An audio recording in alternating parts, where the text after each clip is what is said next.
മാധുര്യമാം നിൻമൊഴികൾ തണുപ്പിക്കുന്നെൻ ഹൃദയം. മാധുര്യമാം നിൻമൊഴികൾ തണുപ്പിക്കുന്നെൻ ഹൃദയം. ആരാധ്യൻ യേശുപരാ, വണങ്ങുന്നു ഞാൻ പ്രിയനേ.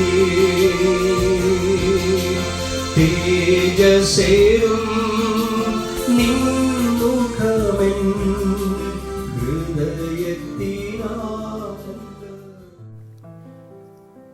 ദൈവനാമത്തിന് മഹത്വമുണ്ടാകട്ടെ. ഇന്നത്തെ പ്രഭാത ധ്യാനത്തിനായി 44 സങ്കീർത്തനം 17 വാക്യം. ഇതൊക്കെയും ഞങ്ങൾക്ക് ഭവിച്ചു, ഞങ്ങളോ നിന്നെ മറന്നിട്ടില്ല, നിന്റെ നിയമത്തോട് അവിശ്വസ്തത കാണിച്ചിട്ടുമില്ല. ദൈവിക വിശ്വാസം എളുപ്പമുള്ള വഴിയല്ല.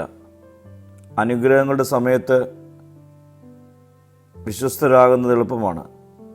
എന്നാൽ കഷ്ടതകളുടെ നടുവിലും ദൈവത്തെ മറക്കാതെ നിൽക്കുന്നതാണ് യഥാർത്ഥ വിശ്വാസം.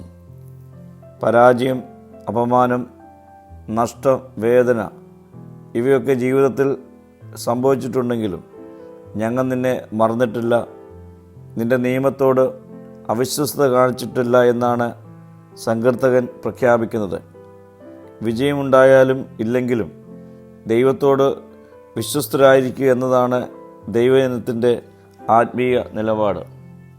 പ്രിയമുള്ളവരെ, ഇന്നത്തെ കാലഘട്ടത്തിൽ രോഗങ്ങൾ, സാമ്പത്തിക ബുദ്ധിമുട്ടുകൾ, കുടുംബ പ്രശ്നങ്ങൾ, വിശ്വാസത്തെ ചോദ്യം ചെയ്യുന്ന സാഹചര്യങ്ങൾ ഇവയെല്ലാം ഉണ്ടാകുമ്പോൾ ദൈവത്തെ കുറ്റപ്പെടുത്താനോ വിട്ടുനിൽക്കുവാനോ പ്രലോഭനമുണ്ടാകാം.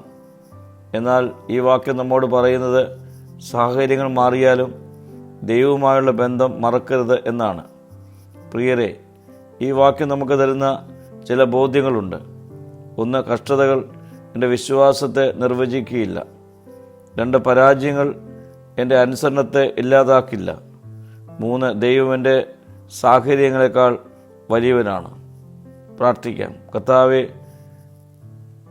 ജീവിതത്തിലെ തിക്തമായ ജീവിത അനുഭവങ്ങളുടെ മധ്യത്തിലും നിന്നെ മറക്കാതെ നിൻ്റെ വചനത്തിൽ ഉറച്ചു നിൽക്കുവാൻ എന്നെ ശക്തിപ്പെടുത്തണമേ. മഹത്വം നീ എടുക്കണം. യേശുവിൻ്റെ നാമത്തിൽ തന്നെ. ആമീൻ.